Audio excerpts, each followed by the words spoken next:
কাজের টাকার জন্য কেন তারা আদালতে দাঁড়? যদি রাজ্য সরকার কোটি কোটি টাকা খরচা করে থাকে, মামলা যারা করছেন এই বিভিন্ন রাজনৈতিক দল পরিচয় আছে পিছনে, লুকিয়ে রয়েছেন কেন? আপনারাও তো টাকা খরচা করছেন।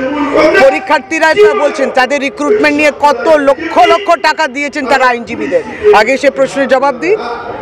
দিদি, মালদহে যে কিশোরীর অপহরণ করে তাকে নৃশংস হত্যা করা হয়েছে এবং খরচাটাও একই মৃতদেহ পাওয়া গিয়েছে হাত পা বাঁধা অবস্থায়, হওয়া উচিত নয়। এখানে কোনো রাজনৈতিক দলের কোনো কাজ নেই।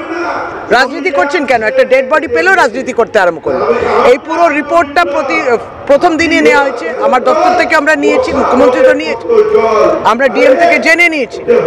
পারিবারিক একটা দুশ্মনী বলুন, যাই হোক না কেন, পোস্টমর্টম হয়েছে, সমস্ত রিপোর্ট হচ্ছে, ধরা পড়েছে লোকটাকে, মেয়েটি মাইনর ছিল এবং একে শাস্তি সেটা দেওয়া হচ্ছে। রাজনীতি করার জায়গাটা কোথায়? যারা হাতরাসের ঘটনা, এই বিজেপি কারণে তো যারা বিলকিস বানুর ধর্ষকদের ছেড়ে দিল গুজরাট সরকার, কিন্তু তখন এই বিজেপি কেঁদেছিল, মহিলাকে অপমান করলেন, ধর্ষক যারা আছেন তাদেরকে ছেড়ে দিলেন। এটা কি কান্না? এটা তারা একটা মৃত্যুর মধ্যেও রাজনীতি খোঁজে, মৃত্যু থেকেও ফায়দা নেওয়া যায়। না, ধর্ণা কি করে তুলবো? ধর্ণা তো তোলার জায়গা আসেনি। কেন্দ্রীয় সরকার তো তার যে সেন্ট্রাল শেয়ার তারা তো দেয়নি। মুখ্যমন্ত্রী বলছেন 21 লক্ষ মানুষ কাজ করেছেন, তাদের টাকা তো রাজ্য দিচ্ছে 7,000 কোটি কাছাকাছি। এই 7,000 কোটি কিন্তু কেন্দ্র সরকারের সেন্ট্রাল শেয়ার, তার দেওয়ার কথা। তাহলে প্রবলেমটা তো মেটেনি। দিদি প্রবলেমটা তাদের মিটিয়েছে, রাজ্য তো এই টাকা পায়, তাহলে সে টাকা দেবে না, তার জন্য ধর্ণা চলবে। ধর্ণা মঞ্চে তো অভিষেক বন্দ্যোপাধ্যায়কে দেখা যায়নি, বাকি সাংসদ বা অন্যান্য বিধায়ক মন্ত্রী তাদের দেখা গিয়েছে। আমাদের নেতৃত্ব সব একসঙ্গে, আপনারা দেখেছেন তো অভিষেক বন্দ্যোপাধ্যায়ের নেতৃত্বে রাজভবনে, এবং তার আগে আমরা দিল্লির বুকে গিয়েছিলেন। কিভাবে কেন্দ্রীয় নির্মম সরকার, মন্ত্রীরা মিথ্যে কথা বলে, তার সঙ্গে দেখা করব বলে তারপর তিনি দেখা করলেন না, উল্টো মিথ্যে কথা। এই লড়াইটা চলছে, লড়াই সকলেই করছে। সেটা সামনে আমাদের বাজেট আসছে, সমস্তটা পরিষ্কার হয়ে যায়। বাজেটের আগে দিদি অ্যানাউন্সমেন্ট করে দিয়েছেন, গুরুত্বপূর্ণ। বাজেটে সমস্তটা জানতে পারবে, কেউ তো কিছু লুকোবে না, লুকোনোর জায়গা নেই। বরং কেন্দ্রীয় সরকার, এটা বলতেও আমাদের খারাপ লাগে, বিশিষ্টজন এবং যারা অর্থনীতিবিদরা রয়েছে তারা বলছেন কেন্দ্রের ইন্টারিম বাজেটে স্বয়ং অর্থমন্ত্রী অনেক ভুল তথ্য দিয়েছেন। আপনি ভাবেন কত সাংঘাতিক এই বিষয়টা, ভুল তথ্য রয়েছে তার মধ্যে।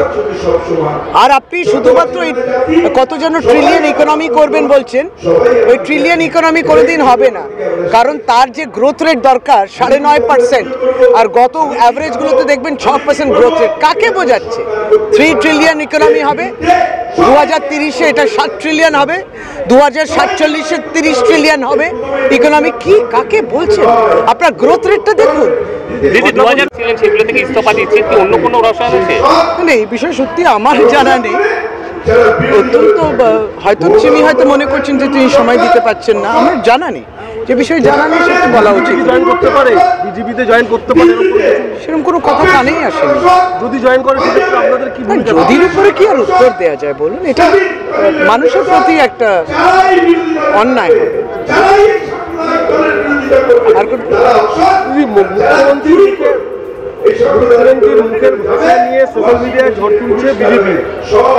আসলে বিজেপি একদমই তো এটা ভাবতে পারেনি যে গতকালকে, তারা ভাবতে পারেনি যে গতকালকে 21 লক্ষ যে মানুষ টাকা পায়নি সেই ঘোষণা দিদি করবেন বলে।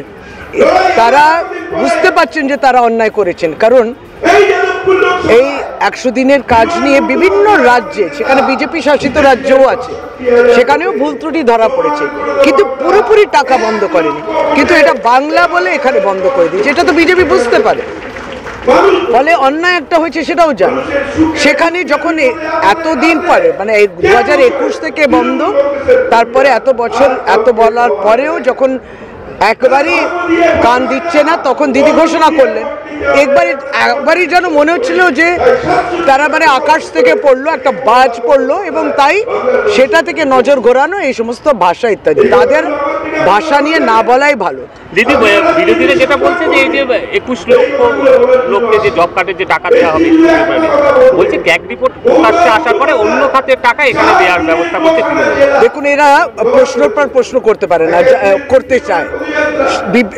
প্রকৃত সমস্যা আজকে এবারে বাজেটের মাধ্যমেও, যেটা ইন্টারিম বাজেট হলেও বেকারত্ব সমস্যা কিংবা পেট্রোল গ্যাস আর ডিজেলের দাম আর কেরোসিনের দাম এবং কৃষকদের সমস্যা, গরিবের সমস্যা, মহিলাদের যে কথা কিচ্ছু নিয়ে বলেনি কিন্তু বাজেটে।